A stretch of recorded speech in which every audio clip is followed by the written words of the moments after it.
Hello everyone, this is going to be another inbox review. Yep, another one of another kit I got.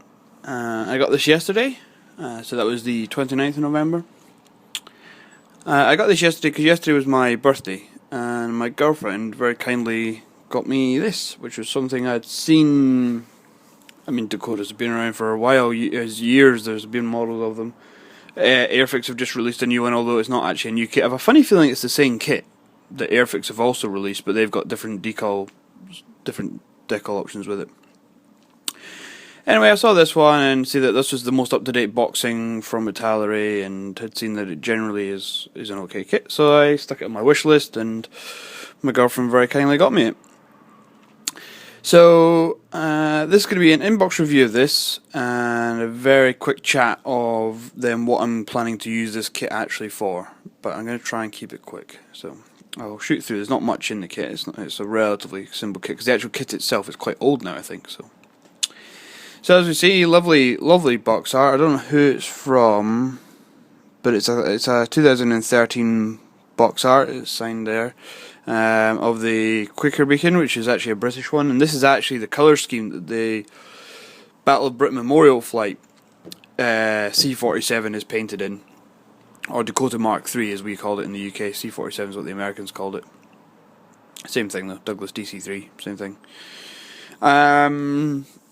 So yeah, this is the way that the Battle of Britain. For those who don't know, in the UK, the RAF, our Air Force, still maintain a historic flight of old aircraft. So they have several Spitfires, several Hurricanes, the only flying Lancaster in the UK, and they also have a DC-3, which is painted in this scheme. This is presumably that's where they've got this one from, and it's on the decal sheet. So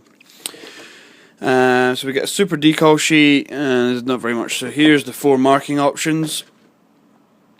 So we have 233 Squadron 1 RAF from 1944 to 1945, US one from 1945, French one from Indochina, and an Italian one from 1963. So post-war one, which is quite unique. I'm planning on doing a US one. I may end up adapting the markings slightly, because the markings in the box are for a 1945 one, and I'll explain in a bit why I want to adapt the markings maybe. So I may be looking for some aftermarket decals for this, or just using parts of those if they can. So inside we've got three grey plastic sprues and 1 clear sprue. So let me just lift this out just now. So first of all, just while it's here, I'll go through the giant decal sheet. It's big decal sheet, mostly taken up with invasion stripes. The decals are quite glossy, but they're printed by Cartograph, so they're thin. There is very little carrier film. There's quite a bit on these, because these are one decal, so maybe having these as 2 separate ones would have been a little bit better. You can see there just the film, but if you look at all the others, there is absolutely no carrier film. The actual printing goes right to the very edge, which is also really good for the invasion stripes should you wish to use them. Nice and bright colours. So yeah, not too many stencils. Here's just the stencils, so it's not many. These are for the props, walkways perhaps, US markings, the rest of the US markings.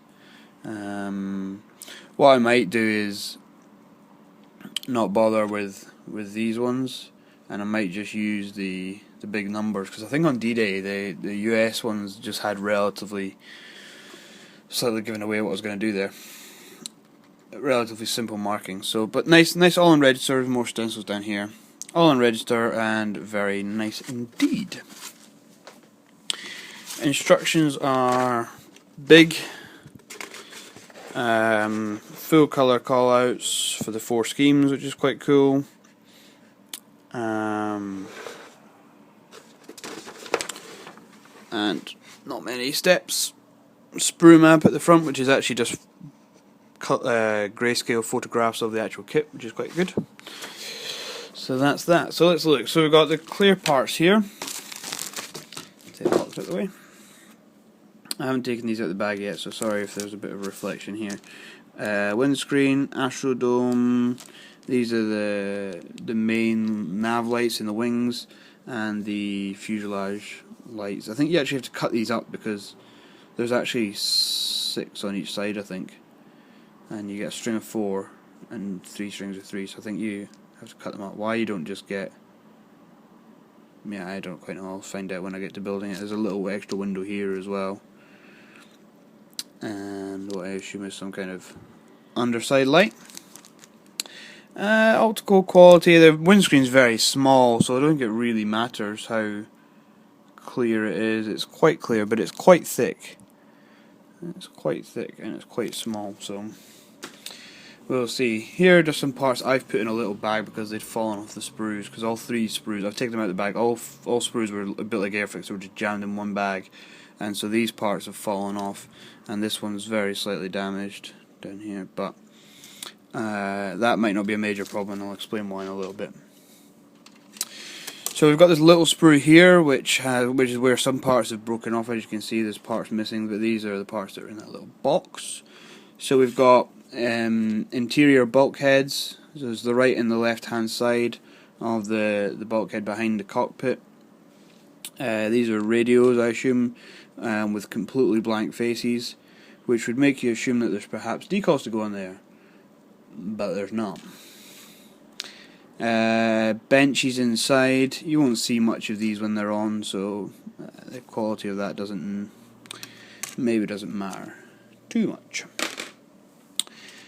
The main sprue, the fuselage halves. As you can see, recessed detail all over. Some raised lines here, which are obviously for some kind of markings. Lots and lots of recessed lines. Some very nice fabric detail on the rear there. Some slight marks on the actual plastic, but they might just stand out. I think this is an older tooling kit actually. I'll see if there's a date anywhere.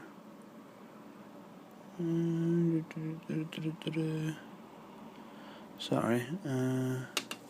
If I can find a date somewhere I'll let you know, but I think it's quite an old kit, if I recall. Anyway, nicely recessed detail. Should take a wash really nicely. What have we got here? Flaps, which have actually got some nice some detail on the inside. If you drop them, it's okay. Nice soundproofing detail there on the bulkhead.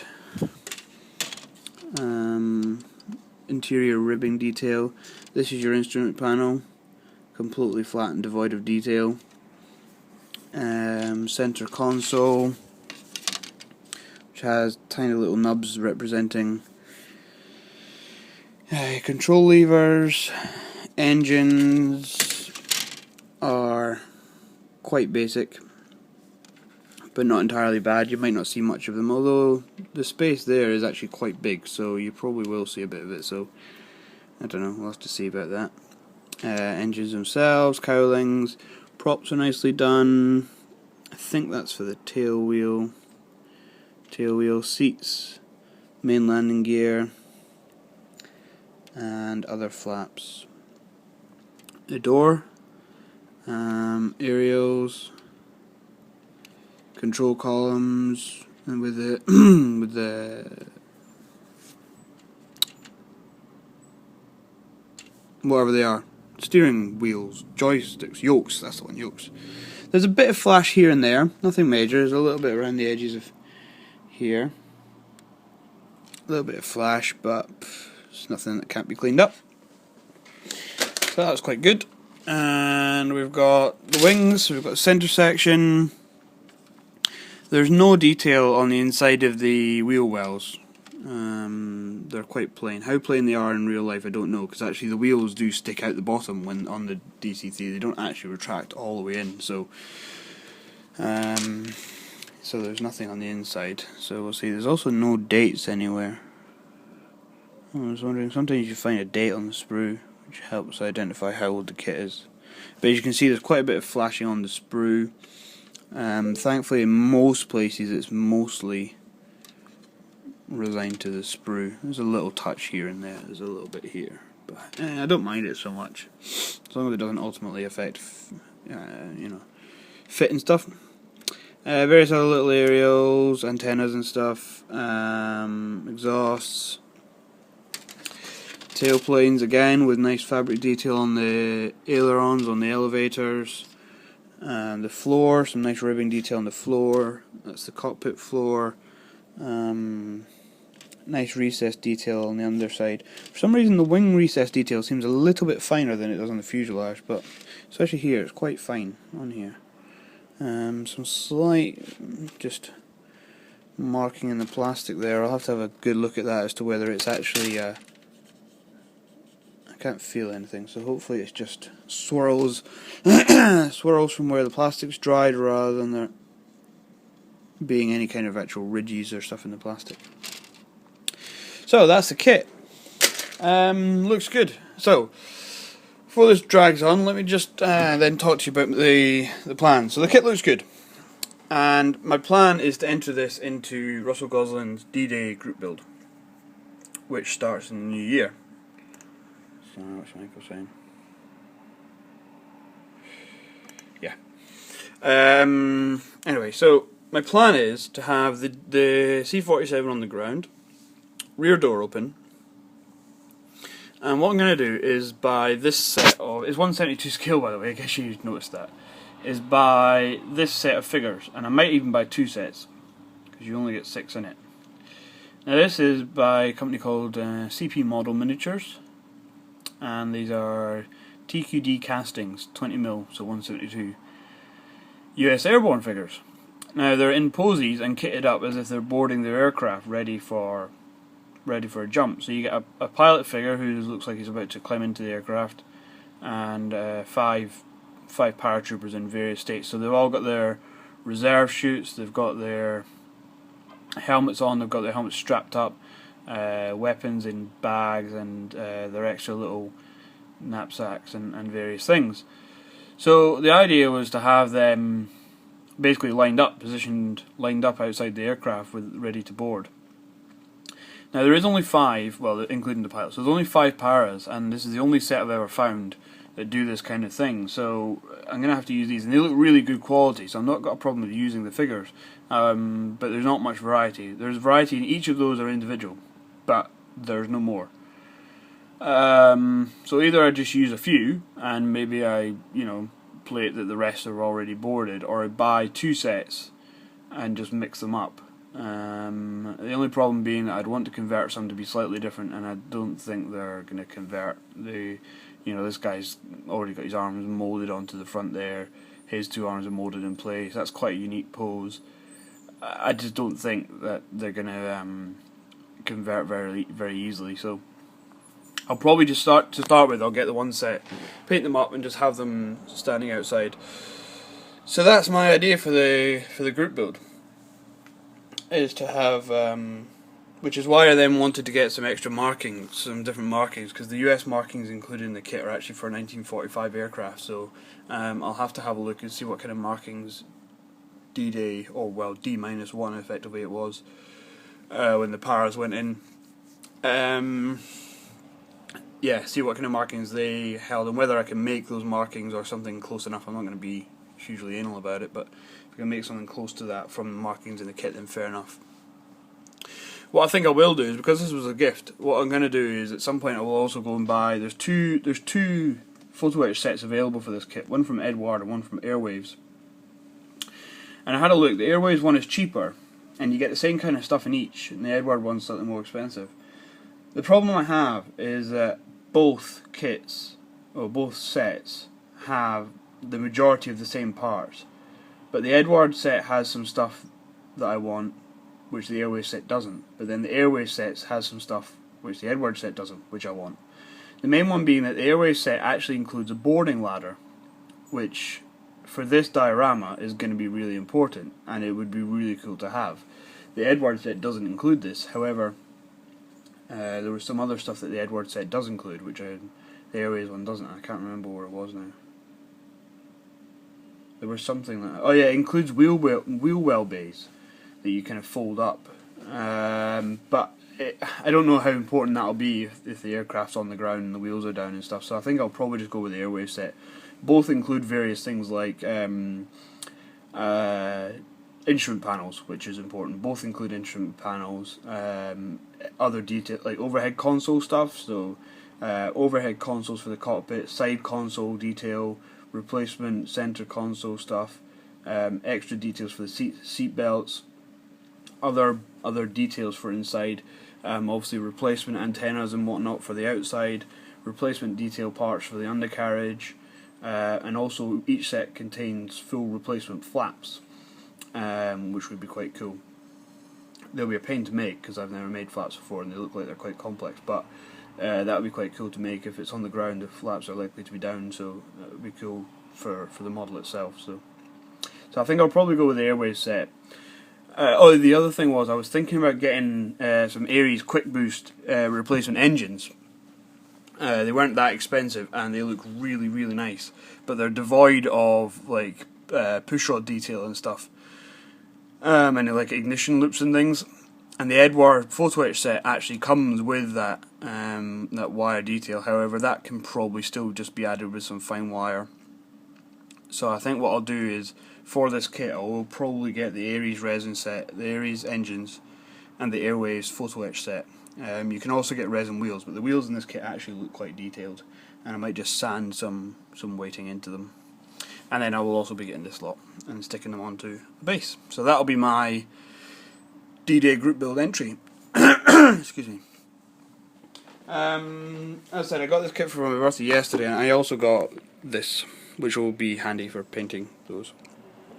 So this is the Light Colour Flesh Paint set, which I know quite a lot of people have had, but yeah, this was bought for me by Cohen. Cohen very kindly sent me this for my birthday, so thank you very much, Michael.